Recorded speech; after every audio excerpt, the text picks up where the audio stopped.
এমন একটি মাস যে মাসটিকে আমরা নবী সাল্লাল্লাহু আলাইহি ওয়াসাল্লামের জন্ম মাস হিসেবে সকলেই জানি। যে মাসে আল্লাহর হাবিব সাল্লাল্লাহু আলাইহি ওয়াসাল্লামকে আল্লাহ সুবহানাহু ওয়া তাআলা দুনিয়ায় পাঠিয়েছিলেন। কেন পাঠিয়েছিলেন? সমগ্র মানব জাতিকে সঠিক পথে পরিচালিত করার জন্য, নির্দেশনা দেওয়ার জন্য।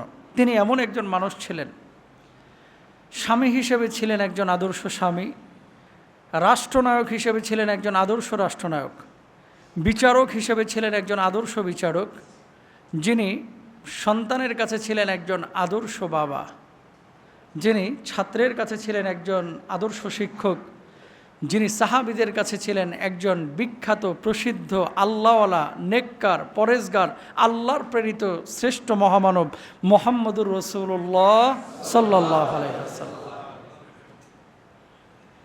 এখানে যারা আছেন আপনারা, এমনকি কেউ আছেন যে হুজুর নবীকে ভালোবাসে মোটামুটি, যেমন এই এলাকার কথার কথা যদি বলা হয় যে আশাফুদ্দিন সাহেবকে আপনি ভালোবাসেন কিনা, হুজুর ভালোবাসি, তবে মন থেকে না। আবার কিছু লোক আছে বলবে যে হুজুর ভালোবাসি একেবারে মন থেকে। আপনি বুলবুল সাহেবকে ভালোবাসেন কিনা, হুজুর মন থেকে ভালোবাসি। আর কিছু লোক বলবে না না না ভালোবাসি না। হুজুর বিএনপির অমুকরে ভালোবাসেন কিনা, আওয়ামী লীগের অমুককে ভালোবাসেন কিনা। পৃথিবীর বুকে মানুষ মানুষকে যতজন ভালোবাসে, কেউ কারো কর্ম দেখে ভালোবাসে, কেউ কারো শরীর দেখে ভালোবাসে, কেউ কারো মুখ চোখ আকার আকৃতি দেখে ভালোবাসে, কেউ মাল দেখে ভালোবাসে, কেউ ক্ষমতা দেখে ভালোবাসে। আর পিয়ারা হাবিবকে আমরা যারা ভালোবাসি তারা নিঃস্বার্থ। কথা বলেন ঠিক কিনা? আপনি নবীজির জন্য দাঁড়িয়ে রেখেছেন, নবীজিকে আপনারা টাকা দিবে? দুপুরবেলায় বিরিয়ানির প্যাকেট দিবে? আড়াই প্যাচের জিলাপি দিবে? কিচ্ছু দিবে না। কিন্তু কেন ভালোবাসছেন? ভালোবাসছেন এই কারণে যে আল্লাহ সুবহানাহু ওয়া তাআলা আপনাকে ভালোবাসতে বলেছেন। কি বলছেন আল্লাহ তাআলা? রব্বুল আলামিন বলছেন, কুল ইন কুনতুম তুহিব্বুনাল্লাহা ফাত্তাবিউনি ইউহিব্বুকুমুল্লাহ ওয়া ইয়াগফির লাকুম যুনুবাকুম ওয়াল্লাহু গফুরুর রহিম।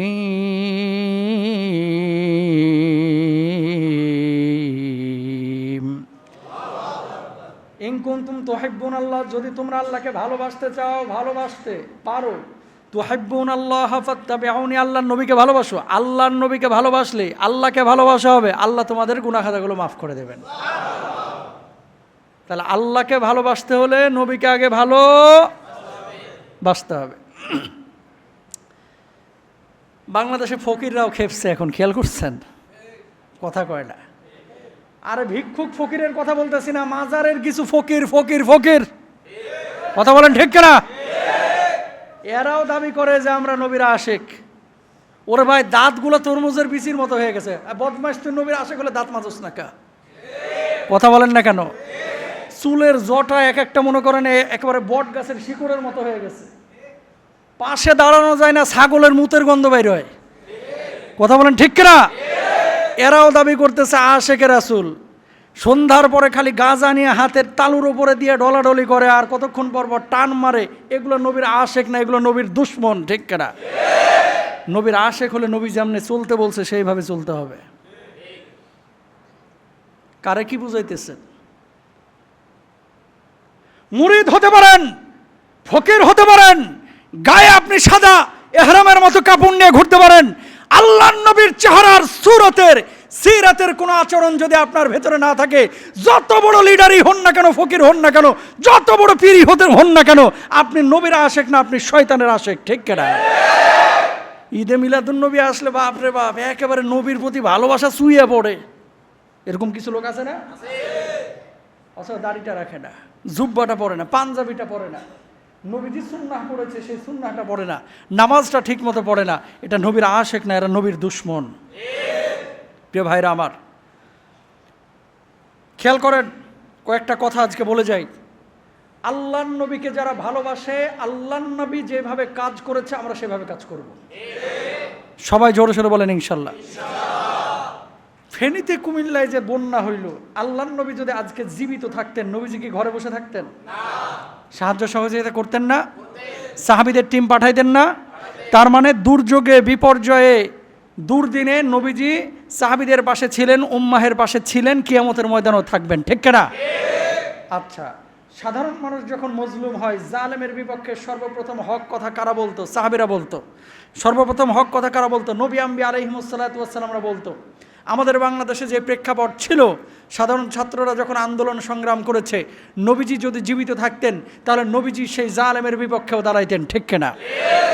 আমরা যে আজকে মসজিদের মধ্যে এসেছি, অনেকে এসেছি নামাজ পড়ার জন্য, অনেকে এসেছি জুমা পড়ার জন্য, অনেকে এসেছি আল্লাহর কাছে দোয়া কান্নাকাটি করার জন্য। খেয়াল করেন, আল্লাহর নবী সাল্লাল্লাহু আলাইহি ওয়াসাল্লাম, আপনাদের এই এলাকায় 12 মাস পানি জমে থাকে। কয় মাস? বৃষ্টি হলেও জমে, না হলেও জমে। ভাই কয় মাটি খুঁজে চলে যাবে, মাগার পানি যাইতে দিব না, এরকম একটা প্রতিজ্ঞা করছে। কথা বলেন না কেন? 15টা বছর হয়ে গেছে, 12টা বছর হয়ে গেছে, গোটা দুনিয়া উন্নত হইলেও সাভারের আশুলিয়ার জামগড়া উন্নত হয় না। দোষ কি বিএনপি জামাতের, আওয়ামী লীগের? দোষ হচ্ছে আমাদের লিডারদের। কোন লিডার? যে লিডারগুলো বাস চুরি করে, রড চুরি করে, রাস্তার পাথর চুরি করে পেটগুলোকে পূর্ণ করে, ঠিক কিনা ভাইরা? এরা কারা? এরা কারা? আপনার আমার আশপাশের লোকগুলাই, ঠিক কিনা ভাইরা? তো নবীজি যদি ওখানে থাকতেন তাহলে এগুলো চাপা খুলে ফেলাইতেন। তার মানে কি? জালেমের বিপক্ষে নবীজি দাঁড়িয়েছেন, বিপর্যস্ত মানুষের পাশে নবীজি দাঁড়িয়েছেন, বিপদগ্রস্ত উম্মতের পাশে নবীজি দাঁড়িয়েছেন, যেখানে সমাজের মধ্যে দুর্নীতি হয়েছে তার পাশে নবীজি দাঁড়িয়েছেন।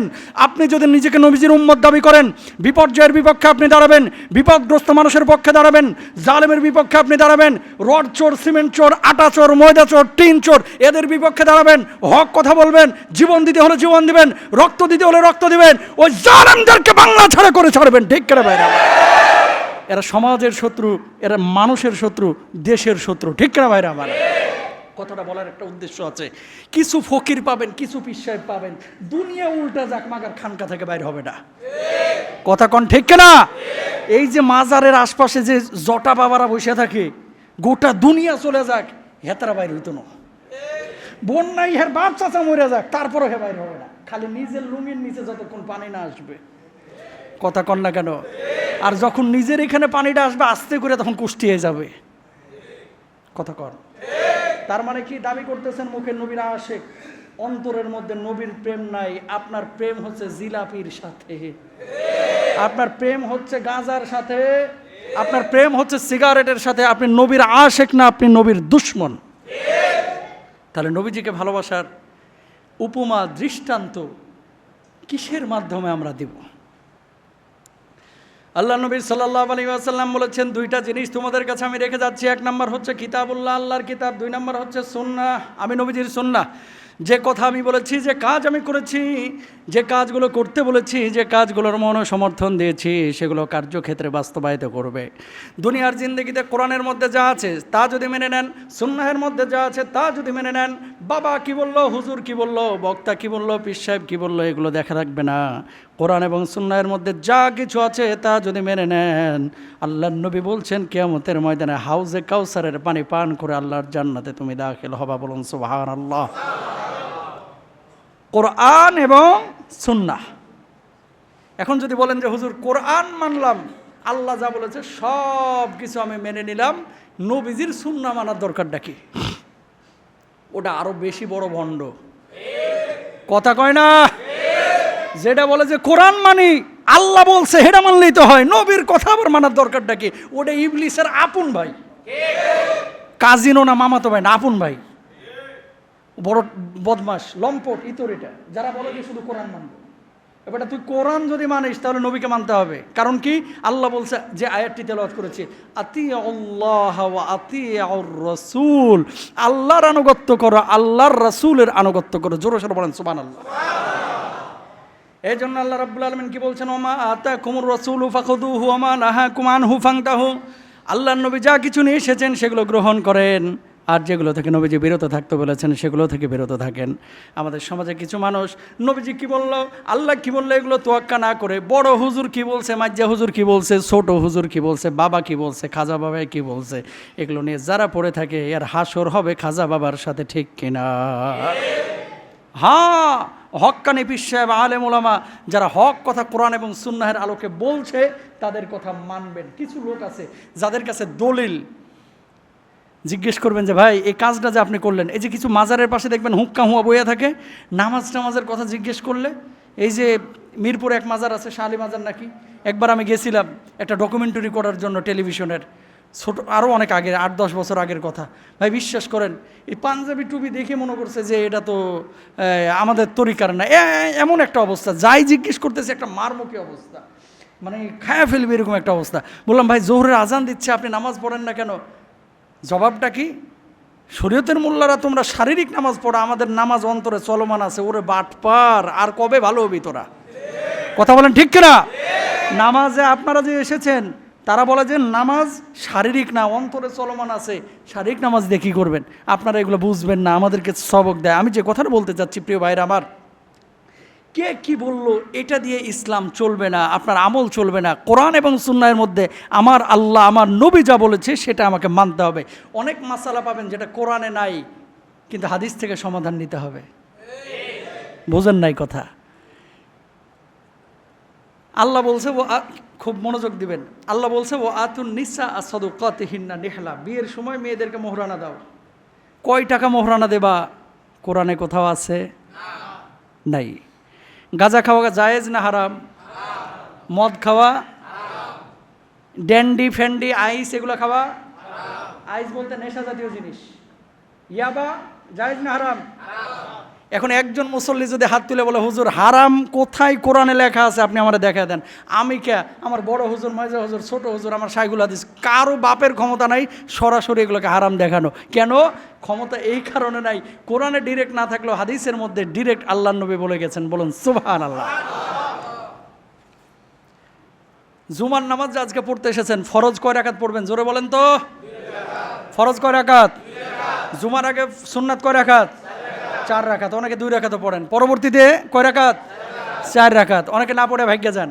শুনেন, এই যে নামাজটা 2 রাকাত যে ফরজ নামাজ পড়তেছেন, এটা আছে কি কোরআনে? কোরআনে নাই। কোরআনে আছে? নাই। আছে কোথায়? হাদিসের মধ্যে। তাহলে যেই বদমাশ বলতেছে যে কোরআনে যা আছে তাই মানবো, হাদিসে যা আছে ওগুলো দেখার টাইম নাই, ও মানুষই না, ওটা একটা অমানুষ। তাহলে হাদিসে না গেলে আপনি জুমার নামাজ কয় রাকাত পড়বেন এটা আপনি বুঝবেন না। স্ত্রীর সঙ্গে আপনার মুআমালাত কেমন হবে এটা আপনি বুঝবেন না। রাষ্ট্র কেমনে চালাবেন এটা আপনি বুঝবেন না, কারণ কোরআনে হিন্স দেওয়া আছে আর বিস্তর ব্যাখ্যা আল্লাহ সুবহানাহু ওয়া তাআলা রাসূলের মাধ্যমে করে দিয়ে গেছেন। কোরআন থিওরি বলে গেছে আর প্র্যাকটিক্যালি করে দেখিয়েছেন কে? আল্লাহর নবী সাল্লাল্লাহু আলাইহি সাল্লাম। এখানে এসএসসির অনেক ছাত্র হয়তো বা আপনারা আছেন, ইন্টারমিডিয়েটের আছেন, আপনারা সূত্র পড়ছেন না? a+b² = a² এরকম পড়ছেন না? পড়ছেন না? সূত্রটা স্যার ধরায় দিছে, বাড়িতে এসে অঙ্ক করছেন আপনি। আল্লাহ রাব্বুল আলামিন কোরআনুল কারীমের সূত্র ধরিয়ে দিয়েছেন, নবীজি কার্যক্ষেত্রে বাস্তবায়িত করে উম্মতকে দেখিয়েছেন, সেটা নবীজি আমাদেরকে করতে বলেছেন। বলুন সুবহানাল্লাহ। তাহলে নবীজিকে ভালোবাসতে হলে নবীজির সুন্নাহকে আঁকড়ে ধরতে হবে। এবার আসেন নবীজির সুন্নাহ, যেমন সুন্নাত নামাজ পড়েছেন জোহরের আগে 4 রাকাত সুন্নাতে মুআক্কাদা, আসরের আগেও পড়েছেন কিন্তু সেটা সুন্নাতে মুআক্কাদা না, কখনো তিনি পড়েছেন কখনো ছেড়ে দিয়েছেন। মাগরিবের নামাজের পরে 2 রাকাত সুন্নাত সুন্নাতে মুআক্কাদা, এশার নামাজের পরে 2 রাকাত সুন্নাত সুন্নাতে মুআক্কাদা, ফজরের নামাজের আগে 2 রাকাত সুন্নাত সুন্নাতে মুআক্কাদা, জোহরের আগে 4 রাকাত সুন্নাত সুন্নাতে মুআক্কাদা, জোহরের পরে 2 রাকাত সুন্নাত সুন্নাতে মুআক্কাদা। নবীজি নিয়মিত করেছেন, আপনিও করবেন। এখন আপনি যদি বলেন নবীজিকে ভালোবাসি, সুন্নাত আমার পড়ার দরকার নাই, ফরজ তো পড়ে দেয়, আল্লাহর হাজিরা দিয়ে চলে যায়, আপনি ফরজ আদায় করলেও নামাজ হয়ে যাবে, কিন্তু নবীজির প্রকৃত আশেক হওয়া যাবে না। ঠিক কিনা?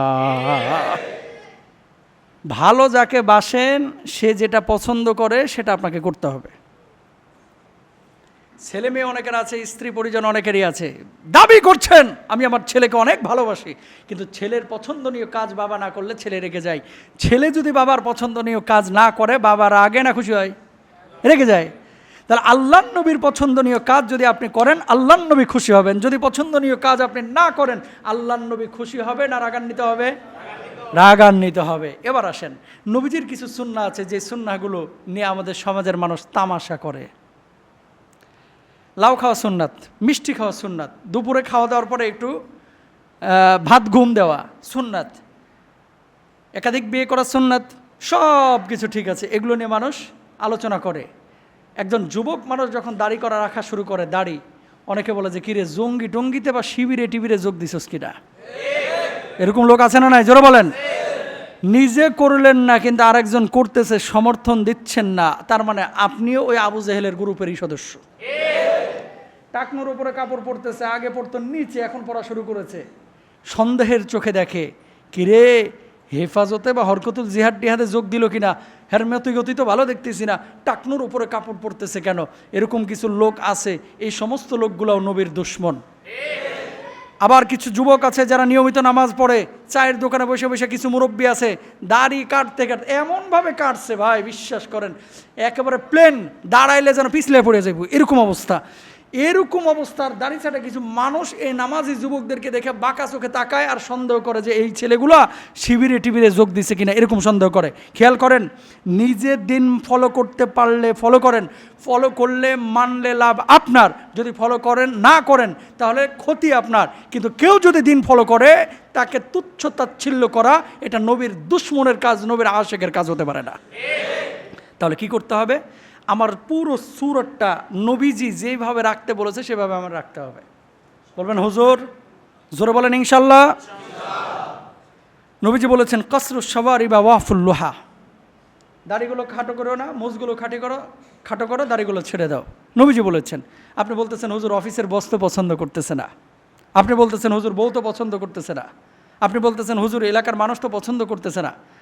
দাড়ি রাখার কারণে যদি বউ চলে যায় চলে যাক, দাড়ি রাখার কারণে যদি চাকরি চলে যায় চলে যাক, দাড়ি রাখার কারণে মানুষ যদি আমাকে হেও করে হেই করুক, সব মানুষকে ছাড়তে পারবো, কষ্ট দিতে পারবো, আল্লাহর নবীকে কষ্ট দিতে পারবো না। ঠিক কেনা প্রিয় ভাইরা আমার, এটা আপনাকে মাথায় রাখতে হবে। এবার আসেন সুন্নাহ নামাজ। অফিসের বস বলছে তাড়াতাড়ি ফরজটা পড়ে চলে আসবে, আপনি বলবেন নবীজি পছন্দ করেছেন আমি সুন্নাহ পড়বো, পড়েই তারপরে আসবো। কথা বলেন। আল্লাহর নবী সাল্লাল্লাহু আলাইহি ওয়াসাল্লাম যেই ড্রেস কোড ইউজ করেছে সেটা আপনি করবেন। জবান আল্লাহর নবী রক্ষা করেছেন। কেমন?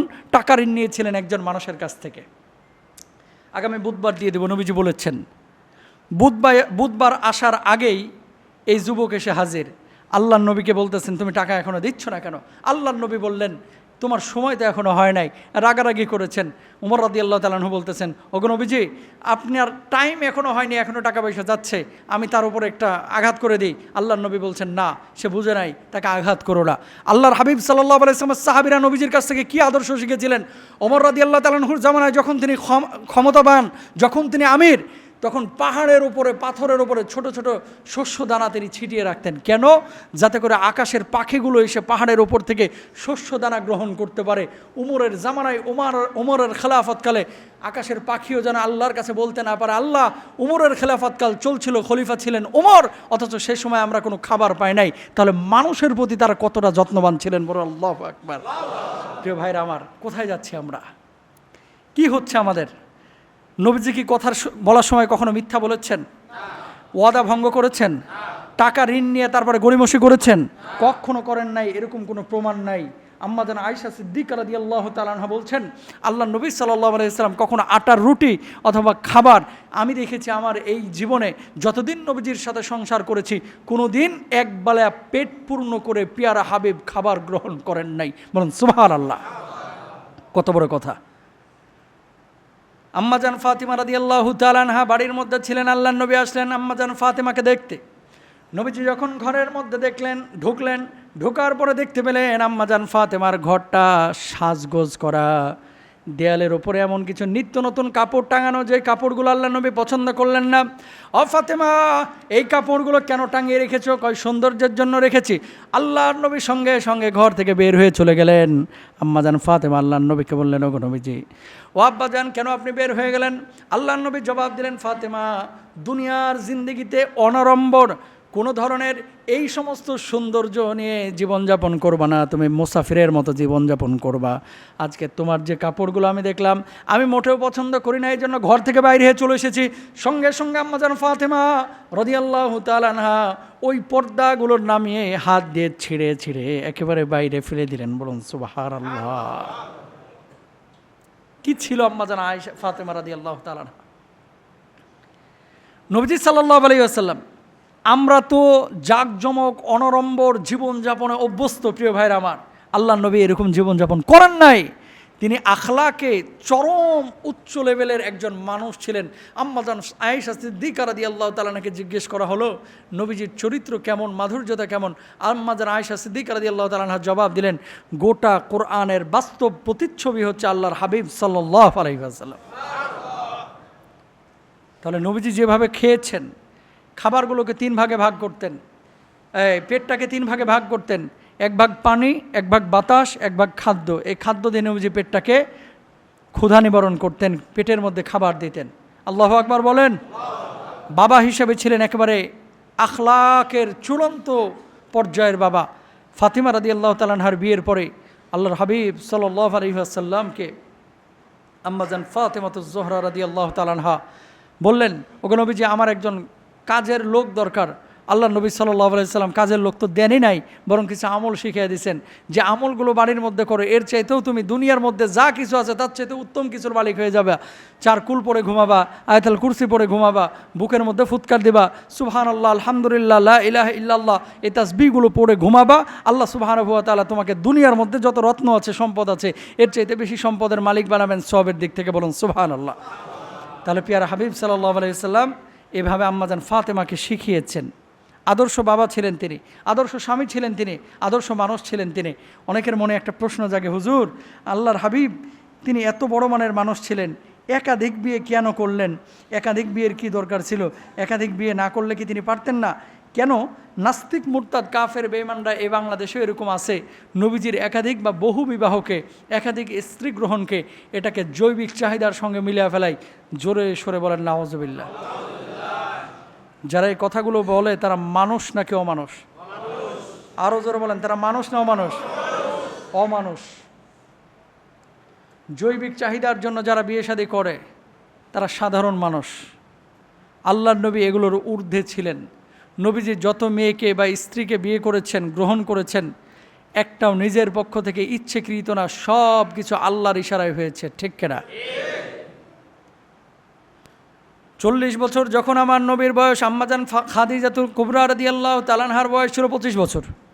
নবীজি যখন বিয়ে করলেন, বিয়ে করার পরে মাত্র কয়েক বছর আম্মাজান খাদিজাতুল কুবরার সঙ্গে সংসার করেছেন। কেউ বলেন 11 বছর, কেউ বলেন 12 বছর, কেউ বলেন 13 বছর। এই 12-13 বছরের মধ্যে আম্মাজান খাদিজাতুল কুবরা রাদিয়াল্লাহু তাআলা আনহা যখন জীবিত, আল্লাহর নবী আর কোনো স্ত্রী গ্রহণ করেন নাই। বলুন সুবহানাল্লাহ। আম্মাজান খাদিজা যতদিন জীবিত। আচ্ছা, জৈবিক চাহিদার যদি বিষয় থাকতো তাহলে নবীজি আম্মাজান খাদিজাকে এই বার্ধক্যে উপনীত 40 বছরের মহিলাকে, মেয়েকে কি আল্লাহ নবী বিয়ে করতেন? নাকি আরবের কুমারী সুন্দরীদের বিয়ে করতেন?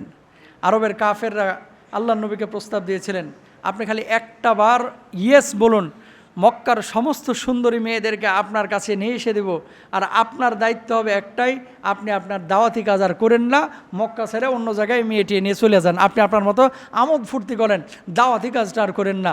আল্লাহ নবী জবাব দিলেন কাফেরদেরকে, আরে আরবের সুন্দরী গোত্রের মহিলাদেরকে আমার কাছে নিয়ে আসার প্রস্তাব দিচ্ছ, ওই আকাশের পূর্ণিমার চাঁদটাকেও যদি নিয়ে এসে আমার হাতে দাও, আকাশের পূর্ণিমার চাঁদ বর্জন করতে রাজি আছি, আমার কাজ আমি বর্জন করতে রাজি নাই। সুবহানাল্লাহ বলেন না? তো আল্লাহর হাবিব সাল্লাল্লাহু আলাইহি ওয়াসাল্লাম আম্মাজান খাদিজাতুল কুবরা যখন জীবিত ছিলেন তখন অন্য কোনো বিয়ে শাদী করেন নাই। এবার আসেন, কেন তিনি একাধিক বিয়ে করলেন? আল্লাহর হাবিব একাধিক বিয়ের যতগুলো কারণ পাওয়া যায়, 1 নম্বর কারণ হচ্ছে নবীজি সাল্লাল্লাহু আলাইহি ওয়াসাল্লাম আত্মীয়তার সম্পর্ক বাড়ানোর জন্য একাধিক বিয়ে করেছেন। আপনি বলবেন এটা আবার কেমন? আরবের সে সময় গোত্রীয় দাঙ্গা ছিল। কি ছিল? গোত্রীয় দাঙ্গা, মানে এক গোত্রের সাথে আর এক গোত্রের প্রভাব প্রতিপত্তি নিয়ে মারামারি, হানাহানি, কাটাকাটি সে সময় খুব বেশি চলতো। তো যখন আপনার স্ত্রী, আপনি যখন বিয়ে করছেন, আপনার পরিবার বা আত্মীয়তার বন্ধন এটা কিন্তু বাড়তেছে। এক সময় আপনারে যেই লোক রাস্তায় দেখলে চোখ রাঙাইতো, আওয়ামী লীগ করে, জাতীয় পার্টি করে, বিএনপি করে, এর ভাইয়ের মেয়েকে বিয়ে করার পরে এই এখন আপনারা দেখে সালাম দেয়। কথা বলেন ঠিক না? আগে আপনারা দেখে খেপে যাইতো, চোখ রাঙাইতো, খায়া লাইব, মুসরা লাইব, ভাঙ্গা লাইব, এলাকা সারা ঘুরে লাইব। অথচ এর ভাইয়ের মেয়ের বিয়ে করছেন, এখন দেখে সালাম দেয়। আবার আপনার এর বাড়িতে দাওয়াত দিয়ে আবার রোস্টও খাওয়ায়। কথা বলেন ঠিক না? তো যদিও বিয়ে একটা মেয়েকে করতেছেন, কিন্তু ওর চাচা, মামা, ভাই, ভাতিজা, ভাস্তা খালা ফুপু ওই পুরো মহল্লার পুরো গোষ্ঠীর আত্মীয়র সাথে আপনার কিন্তু একটা বন্ডিং তৈরি হচ্ছে, ঠিক না? এই জন্য যারা আগে শত্রু ছিল এরা এখন কি হয়ে যাচ্ছে? বন্ধু হয়ে যাচ্ছে। আল্লাহর নবী যতগুলো বিয়ে করেছেন একমাত্র আম্মাজান আয়েশা রাদিয়াল্লাহু তাআলা আনহা ছাড়া সমস্ত স্ত্রীদের আগে বিয়ে হয়েছিল, কেউ কুমারী ছিলেন না। খালি কুমারী ছিলেন কে? আম্মাজান আয়েশা সিদ্দিকা রাদিয়াল্লাহু তাআলা আনহা। ওই জালেমদেরকে, কাফেরদেরকে, বেঈমানদেরকে বলতে চায়, নাস্তিকগুলোরে, মুরতাদগুলোরে, যারা বলে নবীজি জৈবিক চাহিদার জন্য বিয়ে করেছেন, এই বদমাশ, তাহলে নবীজি কুমারী দেখে দেখে বিয়ে করলো না কেন? সব বিবাহিত মহিলাকে বিয়ে করেছে কেন তালাকের পরে, ঠিক কিনা ভাইরা আমার? তো নবীজি যদি সেই জন্য বিয়ে করতেন তাহলে বেছে বেছে সুন্দরী মেয়েদেরকে বিয়ে করতেন, ঠিক কিনা? এক নাম্বার। তো আত্মীয়তার সম্পর্ক দেখেন, যেখানে গোত্রীয় দাঙ্গাগুলো ছিল নবীজি একাধিক বিয়ে করেছেন, আত্মীয়তার সম্পর্ক বেড়েছে, সুবহানাল্লাহ। 2 নম্বর উদ্দেশ্য ছিল শত্রুতা দূর করা। কি দূর করা? শত্রুতা। শুনেন, সে সময় হয়তো অনেক ভালো ছিল, ওই সময়ের চাইতে এখন আমরা খারাপ সময়ে আছি। আওয়ামী লীগ করে দেখে বিএনপির মেয়েরা অনেকে বিয়ে দিতে চায় না। আহলে হাদিস এর লাগে হানাফি মাযহাবের কোনো যুবকের সাথে মেয়ে বিয়ে দিতে চায় না, এরকম লোক আছে না? বিভিন্ন লোক আছে, এরকম লোক আছে। এগুলো করবেন না। বিয়ে দেওয়ার ক্ষেত্রে আকীদা অবশ্যই দেখতে হবে। যদি মুশরিক না হয়, বেদাতি না হয়, তাহলে মেয়ে বিয়ে দিয়ে দিবেন। আর উদার মাইন্ডেড হবেন, উদার উদার উদার। আওয়ামী লীগ ক্ষমতা থেকে গেছে, বিএনপি তো ক্ষমতায় আসে নাই। এর মানে এই না যে আপনি যা খুশি তা করবেন, জামাত করেন, বিএনপি করেন, আপনি যা খুশি তাই করবেন, এটা আমরা করব না। আমরা বলবো যেটা কোরআনের মধ্যে আছে, সুন্নাহের মধ্যে আছে, আমরা তা করব। কোনো মানুষের উপরে জুলুম করব না, ঠিক কিনা? আর জুলুম যদি আপনি করছেন তাহলে ওদের যে অবস্থা হয়েছে কালকে কিন্তু আপনারও সে অবস্থা হবে। কারণ এই ফাইসালা হয় আসমান থেকে, জমিন থেকে না। কোত্থেকে? জোরে বলেন না, কোত্থেকে? মানুষ খালি বলে 5 আগস্টের আগ পর্যন্ত যে যায় না কা। আল্লাহ বলতেছে পরিকল্পনা তো আমার আছে। তো আপনি যদি এরকম আচরণ করেন আপনারও কিন্তু আরো লাঞ্ছনা আছে, ঠিক না? তো এই জন্য ভাই আমরা বিশৃঙ্খল হব না, জালেম হব না। যে অপরাধী তাকে আইনের আশ্রয় নিতে হবে, তাকে শাস্তি দিতে হবে, সেটা ঠিক আছে। কিন্তু একজন মানুষ আপনার মতাদর্শের ভিন্ন, তার লেগে রাস্তায় ধরে টেন্ডু ফাটাই হেলাইবেন, এটা কিন্তু ভাই ইসলাম অনুমোদন করে না, ঠিক না? আর বিয়ে শাদীর ক্ষেত্রে আমরা দেখব দিনদারিতা, কে কোন দল করলো ওটা দেখব না। আকীদা ঠিক থাকলে, মুসলিম হলে, দিনদারিতা থাকলে আমরা বিয়ে দিব। শত্রুতা দূর করা ছিল নবীজির দ্বিতীয় উদ্দেশ্য একাধিক বিয়ের। সেটা কি? যখনই আমি বিয়ে শাদী করলাম তখন আমার ওই গোষ্ঠীটা, যেই গোত্রের মেয়ে আমি ঘরে আনলাম, তাদের সাথে বিবাহ, যদিও শত্রু থাকে অনেক সময় বন্ধুত্ব হয়ে যায়। নবীজি এটা করেছেন। 3 নাম্বার ছিল দিন প্রচার প্রসার। কিছু জিনিস আছে যেগুলো নবীজি সাল্লাল্লাহু আলাইহি ওয়াসাল্লাম, আপনি ধরেন একটা বাড়িতে যে গেট নক করলেন, কে? একজন অপরিচিত নাম্বার, গেট খুলবে না। কিন্তু যখন আপনি পরিচয় দিবেন, এই আমি আপনার ভাস্তির জামাই, গেট খুলবে কি খুলবে না? শুধু খুলবে না, সোফার উপরে বসতে দিয়ে বউরে বলবে তাড়াতাড়ি 1 গ্লাস শরবত বানায় দাও, জামাই আইছে। কথা বলেন, ঠিক না? আল্লাহর হাবিব সাল্লাল্লাহু আলাইহি ওয়াসাল্লাম এই যে একাধিক বিয়ে করে, মূলত এক একজন নারীকে বিয়ে করে এক একটা গোত্রের সাথে সুসম্পর্ক স্থাপন করেছেন। আরেকটা কারণ ছিল 4 নম্বরে, সেটি হচ্ছে কিছু মাসাইল আছে। যেমন আপনাদের বউদের যে মাসাইল, এই বউরা কি সরাসরি মসজিদে এসে হুজুরে জিজ্ঞেস করে? না। কারে খুঁজে? এলাকায় কোনো মহিলা আছে কিনা যে দিন সম্পর্কে বুঝে। কথা বলেন, ঠিক কিনা? সব মাসালা হুজুররা ফোনেও বলতে পারে না, ইউটিউবেও বলতে পারে না, জুমাতেও বলতে পারে না, ওয়াজেও বলতে পারে না। ওয়াজে খালি ওয়াজ করা যায় তাফসির মাহফিলে। অনেক জিনিস আছে যেগুলো ইন্টারনাল, এগুলো সরাসরি কোনো হুজুর কোনো জায়গায় আলোচনা করে না, আমরাও করি না, মুখে বাঁধে। তো এটা কারা করতে পারে? দাদিরা নাতির কাছে করতে পারে, খালা ভাস্তির কাছে করতে পারে, মা তার মেয়ের কাছে করতে পারে, মানে মেয়ে আরেকজন মেয়ের কাছে করতে পারে, এটা হুজুর করতে পারে না। আল্লাহর নবী আম্মাজান আয়েশা সিদ্দিকা রাদিয়াল্লাহু তাআলা আনহাকে বিয়ে করলেন, মাইমুনা রাদিয়াল্লাহু তাআলা আনহাকে বিয়ে করলেন। বিয়ে করার পরে নবীজি সাল্লাল্লাহু আলাইহি ওয়াসাল্লাম তাদেরকে দিন শিখালেন, এবং সেই দিনটা, মাসআলাটা অন্যান্য মহিলারা তাদের কাছে এসে শেখা শুরু করলো। এই যে আমরা যে ফতোয়া দিই, অনেক ফতোয়া আছে যেটা আম্মাজান আয়েশা সিদ্দিকা রাদিয়াল্লাহু তাআলা আনহার থেকে নেয়া। তো সাহাবীরা বলছেন যে আম্মাজান এটা আপনি জানলেন কোত্থেকে? কই নবীজি আমারে বলছে। নবীজি তোমারে বলছে মানে নবীজি আমাদেরও বলছে। সুবহানাল্লাহ বলেন না? তাহলে এটা ছিল চতুর্থ উদ্দেশ্য। তারপর আসেন, জাহিলি যুগের একটা প্রথা বিলোপ করা হয়েছে। কেমন? আপনারা অনেকে পালক পুত্র, পালক সন্তান, পালক মেয়ে লালন পালন করেন।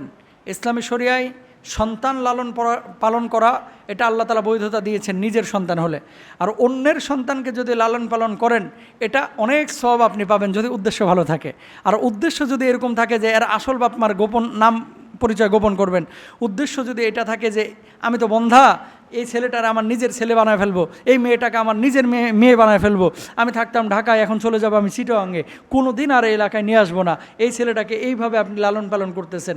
খেয়াল করেন, ইসলাম বলতেছে কোনো ছেলে অথবা মেয়েকে কেউ যদি এইভাবে নিয়ে লালন পালন করে, বড় হওয়ার পরে ছেলে যদি হয় তাহলে ওই মহিলার সাথে পর্দা করতে হবে যার ঘরে লালিত পালিত, আর যদি মেয়ে হয় তাহলে ওই ঘরের ছেলের সামনে পর্দা করতে হবে। এবার আপনারা বলেন তো, আমাদের বাংলাদেশে যারা পালক পুত্র পালক মেয়ে এদেরকে নিয়ে লালন পালন করে, পর্দার কোনো বালাই আছে এই সমস্ত ঘরে? ও জানেও না যে এটা আমার বাপ মা না। কথা বুঝতে পেরেছেন? তার মানে কি করলেন আপনি? প্রতারণার আশ্রয় নিয়েছেন। মান গস্সানা ফালাইসা মিন্না, যে প্রতারণা করে সে আমার দলের অন্তর্ভুক্ত না। আল্লাহর হাবিব সাল্লাল্লাহু আলাইহি ওয়াসাল্লাম এই প্রথাটা বিলুপ্ত করেছেন। কোন প্রথা? আরব সমাজে কুসংস্কার চালু ছিল, পালক পুত্র হিসেবে গ্রহণ করলে সে আপন পুত্রের মর্যাদা লাভ করবে। আল্লাহর নবী পালক পুত্র যায়েদের স্ত্রীকে বিয়ে করে সব কুসংস্কার এবং কুপ্রথার বিলোপ সাধন করেন। আল্লাহ তাআলা সূরা আহজাবের 37 নম্বর আয়াতে এই বিষয়ে আলোচনা করে দিয়েছেন। বলুন আল্লাহু আকবার। যে পালক পুত্র কখনো নিজের পুত্র হতে পারে না, তবে এতিম লালন পালন করা এটা কিন্তু বড় সওয়াবের কাজ। বুঝেন নাই কথা? আরে এতিম বাপ মা নাই, আপনি ওই যে আপনাদের এখানেই তো আছে, এই যে আর কি বলে এটারে না, ওই জাহাঙ্গীরনগর বিশ্ববিদ্যালয়ের আগে বাচ্চা লালন পালন করে যারা রাস্তায় হয়ে যায়, যাদের বাপ মা নাই, চাইল্ড কেয়ার না কি যেন বলে, বাচ্চা নিয়ে এসে লালন পালন করে। এখন আপনার সামর্থ্য আছে, ঘরে একা আপনি একটা বাচ্চা নিয়ে আসেন, নিয়ে এসে লালন পালন করেন, বড় করেন, পরে মাদ্রাসায় দেন, স্কুলে দেন, বিশ্ববিদ্যালয়ে দেন, সুনাগরিক হিসেবে গড়ে তোলেন, দিনদার মানুষ হিসেবে গড়ে তোলেন। এত সোয়াব, মাথায় চুল যেমন গুণে শেষ করা যায় না, সোয়াবও শেষ করা যাবে না। বলুন সুবহানাল্লাহ। এবং আল্লাহ নবী সাল্লাল্লাহু আলাইহি ওয়াসাল্লাম বলছেন, জান্নাতে এইভাবে আমি আর ওই এতিমের লালন পালনকারী ব্যক্তি 2 আঙ্গুল যেমন পাশাপাশি, আমি নবী এবং সেই ব্যক্তি জান্নাতে এরকম পাশাপাশি ফ্ল্যাটে থাকবো। জোরে বলেন না সুবহানাল্লাহ। তাহলে এটা ভালো কাজ। তো নবীজি সাল্লাল্লাহু আলাইহি ওয়াসাল্লামের একাধিক বিবাহের একটা কারণ ছিল আরবের এই কুসংস্কারকে, কুপ্রথাকে দূরীভূত করা। এরপরে সর্বশেষ যে উদ্দেশ্য ছিল আশ্রয়হীনদের আশ্রয় দান। নবীজি সাল্লাল্লাহু আলাইহি ওয়াসাল্লাম যখন দেখেছেন কোনো বিধবা মহিলা, সমাজে কেউ তাকে দেখছে না, ছিন্নমূল, দেখার মতো কেউ নেই। আর আসলে আমাদের বাংলাদেশেও কিন্তু এরকম অনেক আছে, মানুষ সমালোচনা করতে পারে কিন্তু মানুষের প্রয়োজন মেটাইতে পারে না। কেমন? একটা বিধবা মহিলাকে আপনি যদি বিয়ে করেন, মানুষ, আমাদের দেশের মানুষ কি করে, বদমাশের চরিত্র ভালো না, এর লেগে বিয়ে করছে, তো তুই যে হেল্প কর 10,000 টাকা দিয়া। কথা বলেন না কেন? এরকম লোক আছে না নাই? আপনি হেল্প করেন, হেল্প করেন, হেল্প করার লোক পাওয়া যায় না। বয়স যখন 26 তখন স্বামী মারা গেছে 2টা বাচ্চা থুয়া। খেয়াল করেন, আপনার আপন ভাই যতদিন আপনি জীবিত আছেন, আপনার ছেলে মেয়েদেরকে আপন ভাই খুব ভালোভাবে দেখে, সম্মান ইজ্জত করে, ভালোবাসা দেয়, চকলেট দেয়, আইসক্রিম দেয়। আপনি আজকে মারা যান, কালকে আপনার আপন ভাই দেখবেন 2 বছর পরে আপনার ছেলেদের খবরও নেবে না। এটাই চূড়ান্ত বাস্তব কথা। ছোটোবেলায় একটু নেয়, 95% লোক পাবেন, 95% এরকম যে চাচা মারা যাওয়ার পরে ভাতিজাদের দেখভাল করা তো মানে অনেক দূরের বিষয়, সম্পর্ক রাখতে চায় না, আবার দাদার সম্পত্তিতে নজর দেয় কিনা। কথা বলেন ঠিক কিনা? কারণ ভাতিজাদেরা বড় হচ্ছে, এখন বাপ তো মারা গেছে, আইন অনুযায়ী বাপ তো সম্পদ পায় না। আচ্ছা, বাপ সম্পদ পায় না, দাদার ভালোবাসা তো পাইতে পারে। কথা কন না কেন? চাচার ভালোবাসা তো পাইতে পারে, যে ঠিক আছে তোর বাপ মারা গেছে, নসিবে ছিল তাই, আমি দাদা হিসাবে ওদেরকে যে সম্পদটা দিতাম, যদিও তোরা পাস না, আমি তোদেরকে এই সম্পদটি গিফট করলাম, জায়েজ। কিন্তু না, এমনটা করে না। যেখান থেকে কথাটা বলতেছি, আমাদের দৃষ্টিভঙ্গির পরিবর্তন ঘটাইতে হবে। যাদের সামর্থ্য আছে, মা বোনদেরকেও এটা বোঝা উচিত। যাদের সামর্থ্য আছে, আপনার বউয়ের খালাতো বোন স্বামী মারা গিয়েছে, বয়স এখন 34 বছর, আপনার সামর্থ্য আছে এই মহিলাটাকে নিয়ে আশ্রয় দেওয়ার, আপনার ওয়াইফকে বুঝান যে যদি সুযোগ থাকে তুমি এই মহিলাটাকে নিয়ে আসতে পারো, আমি বিয়ে করবো, আমার সামর্থ্য আছে। হকের ক্ষেত্রে কোনো তারতম্য যদি না করেন, ইসলামী শরিয়ায় জায়েজ। মাইন্ড করেন না, কিছু কথা বাস্তব এবং বলতেই হয়। আপনার বাপ এখন বয়স 56 বছর, অথচ তাগড়া মানুষ, যদিও বার্ধক্যে উপনীত হয়েছে, শারীরিক সক্ষমতা আছে, মানসিক সক্ষমতা আছে, ফুলুস টাকা পয়সাও আছে। 56 বছর বয়সে আপনার মা মারা গিয়েছে, আপনি বউ নিয়ে গুলশান বনান নিতে থাকেন, আর বুড়া বাপটা বাড়িতে একা একা খক্কর খক্কর করে কাশে খালি, কথা বলেন না কেন? তো এই বুড়া মানুষটাকে দেখবে কে? আপনার বউ তো দেখবে না, কারণ এখন সব তো শিক্ষিত বউ, কথা কন না কেন? শিক্ষিত বউ, বুড়ার কাশি আমি দেখবো, এরকম ভাবসাব না।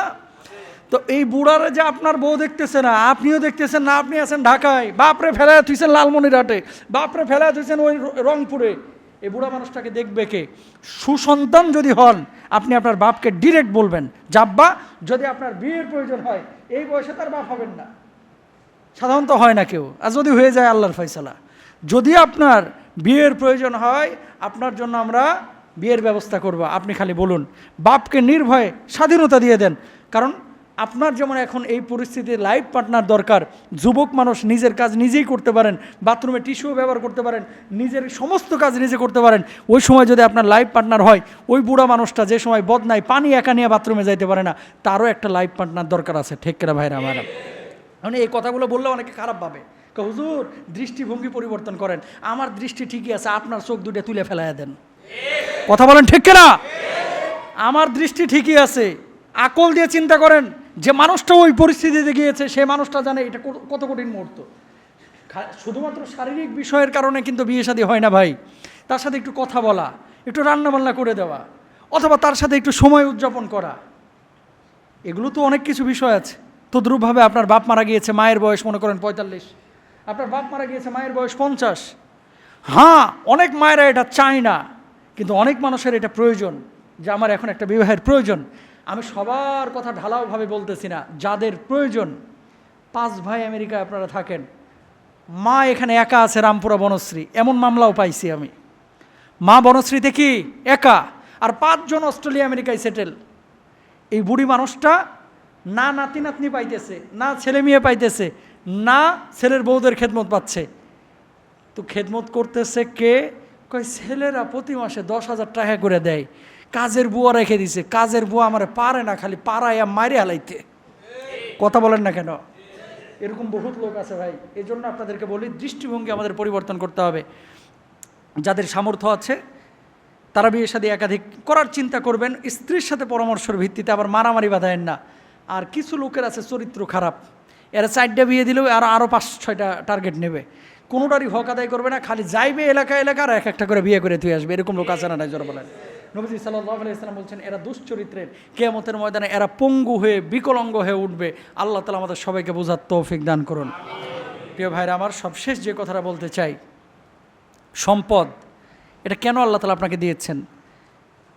ইউনফিকুনা ওয়াল্লাযীনা ইউমিনুনা বিমা উনজিলা ইলাইকা ওয়া মা উনজিলা মিন ক্বাবলিক ওয়া বিল আখিরাতি হুম ইউকিনুন আল্লাযীনা ইউমিনুনা বিল গায়বি ওয়া ইয়াকিমুনাস সালাতা ওয়া মিম্মা রাযাকনাহুম ইউনফিকুন।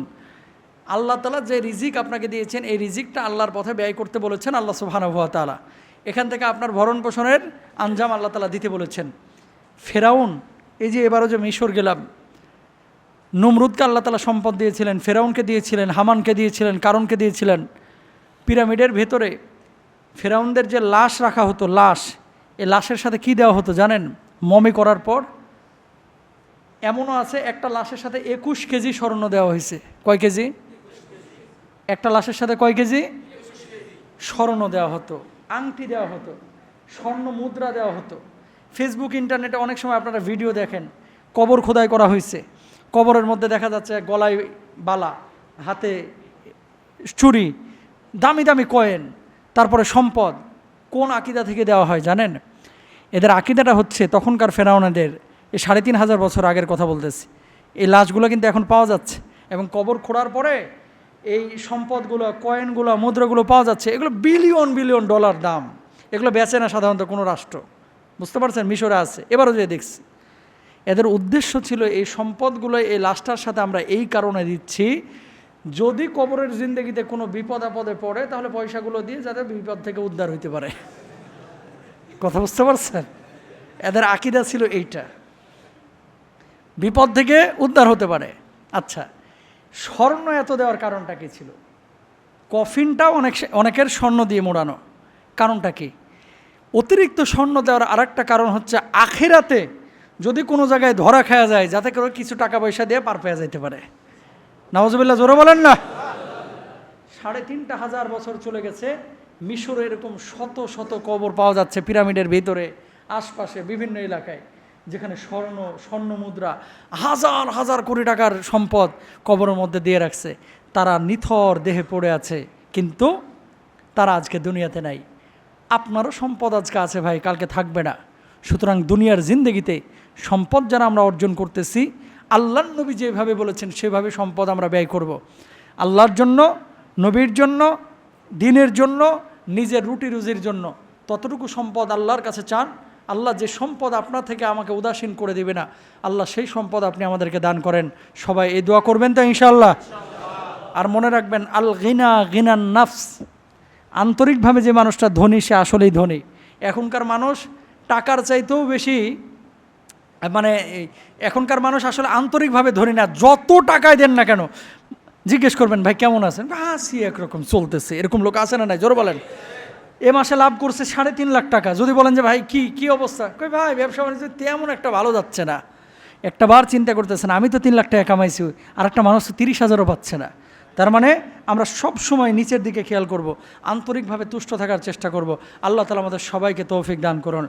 পুরো আলোচনা থেকে কি শিখলাম? নবীজির সিরাহ আমাদের জীবনে নিয়ে আসবো, নবীর দুশমনদের থেকে দূরে থাকবো, তাদের মাঝে দাওয়াতি কাজ করব। নবীজির দুশমন যারা আছে এই সমাজের মধ্যে তাদের ফলো করব না, আল্লাহর নবীর সুন্নাহ এবং আল্লাহর বিধান কোরআনকে ফলো করব। আশেকে রাসূলকে আর নবীর দুশমনকে সেটা আমরা জেনেছি। আল্লাহ তাআলা বুঝার তৌফিক দান করুন, বলুন আমিন।